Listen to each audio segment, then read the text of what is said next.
Voice, आज की आवाज।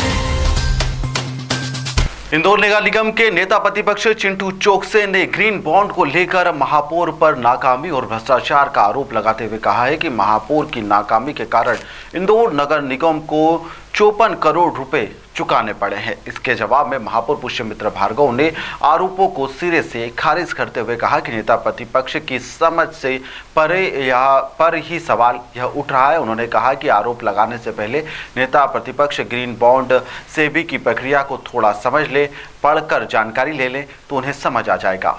इंदौर नगर निगम चिंटू चोकसे ने महापौर पुष्यमित्र भार्गव पर भ्रष्टाचार का आरोप लगाया है। उन्होंने कहा है कि ग्रीन बॉन्ड के तहत इंदौर नगर निगम को राशि प्राप्त हो जाने के बावजूद भी जलूद में सौर ऊर्जा का संयंत्र लगाने का काम 1 साल बाद भी शुरू नहीं हो सका है। चिंटू चोकसे ने कहा कि पिछले साल फरवरी में ग्रीन बॉन्ड के तहत इंदौर नगर निगम को 300 करोड़ रुपए की राशि प्राप्त हुई थी, लेकिन इस राशि के 1 साल बीत जाने के बाद भी ऐसी यह स्थिति में यह योजना बढ़ी हुई। वहीं पर चिंटू चोकसे ने यह भी आरोप लगाया है कि टेंडर पर फैसला कमीशन के चक्कर में नहीं लिया जाता है। इन आरोपों पर महापौर पुष्यमित्र भार्गव ने जोरदार पलटवार किया है। उन्होंने कहा कि नेता प्रतिपक्ष की समझ पर यह सवाल उठ रहा है। महापौर भार्गव ने कहा कि नेता प्रतिपक्ष को ग्रीन बॉन्ड सेबी की प्रक्रिया की जानकारी नहीं है, इसलिए उन्हें पहले थोड़ा पढ़ लेना चाहिए, जानकारी ले लेना चाहिए और उसके बाद कुछ बोलना चाहिए।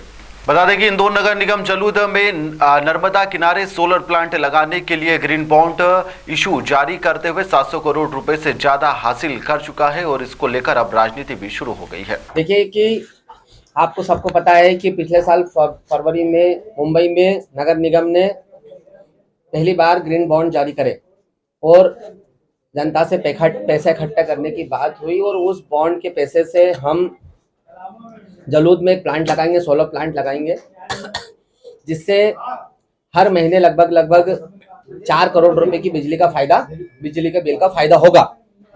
अब वो पिछले साल फरवरी में हमने बॉन्ड जारी करे, जो चंद घंटों में बॉन्ड की बिक्री पूरी हो गई। 300 करोड़ रुपए पे हमने उसको लॉक कर दिया।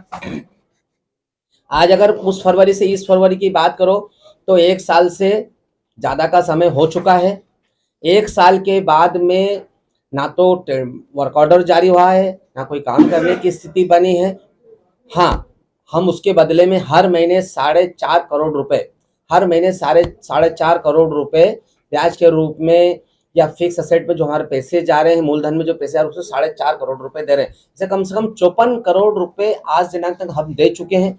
अगली परिषद की बैठक होगी लगभग 5 से 6 महीने में, फिर हम 25-28 करोड़ रुपए फिर दे चुके होंगे। 2 साल काम में लगेंगे। तो क्या कारण है, क्या नाकामी है, क्या समझ नहीं है कि जब टेंडर आ चुका है, जब पिछली परिषद की बैठक में टेंडर आ चुका था तो हमने परिषद से उस टेंडर को पास क्यों नहीं करा। टेंडर पास हो जाता तो निश्चित रूप से वर्क ऑर्डर जारी हो जाता, वर्क ऑर्डर होता, काम करने की स्थिति बन जाती। लेकिन हमारी जानकारी ये है कि ये सब कमीशनबाजी के चक्कर में ये पूरा खेल हुआ।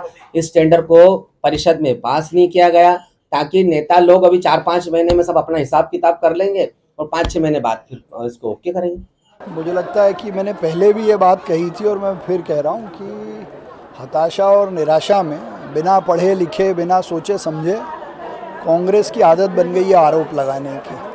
चिंटू भाई भी पढ़ते नहीं है, देखते नहीं है, समझते नहीं। जिस सदन में वो खुद थे, पिछले सदन में जब वो प्रस्ताव पारित हो गया और अब चुनाव आचार संहिता के पहले हम प्रयास कर रहे हैं कि वहाँ भूमि पूजन हो जाए। ग्रीन बॉन्ड जनता ने हमको पैसे दिए, पैसे मिलने के बाद हमने टेंडर निकाला। टेंडर निकालने के बाद पहली बार में अबोव रेट आया, उसको हमने कैंसिल किया। दूसरी बार टेंडर निकाला, पूरी प्रोसेस की, MIC ने प्रस्ताव पारित किया, परिषद ने अब उसको पास किया और अब सरकार की स्वीकृति के बाद वहाँ काम शुरू हो जाएगा। और जनता से जो पैसा लिया उसका जो हमको ब्याज और इंटरेस्ट देना है समय से, वो हम दे रहे हैं। तो प्रक्रिया करने में जो समय लगता है वो तो लगेगा ही। अगर हम बिना प्रक्रिया करे किसी को ठेका दे देंगे तो भ्रष्टाचार होगा। भाई वो तो जनता की किश्त के ब्याज के पैसे उन्होंने इन्वेस्ट किया, वो देने ही पड़ेंगे। इसलिए मैं कह रहा हूँ उनको थोड़ा समझना पड़ेगा कि बॉन्ड होता क्या है। इसलिए एक बार ज़रा आप पता करिए, उनसे पूछिए क्या होता है, पैसे कैसे इकट्ठे होते हैं, ब्याज कैसे देने पड़ते हैं। बिल्कुल वो मैं आपके माध्यम से उनसे बोलता हूँ कि एक बार वो ज़रा पता करके बता दें पब्लिक इशू क्या होता है, सेबी का अप्रूवल कैसे होता है, सेबी कैसे मॉनिटर करती है, ये सब चीज़ें ज़रा एक बार वो बताएं। एक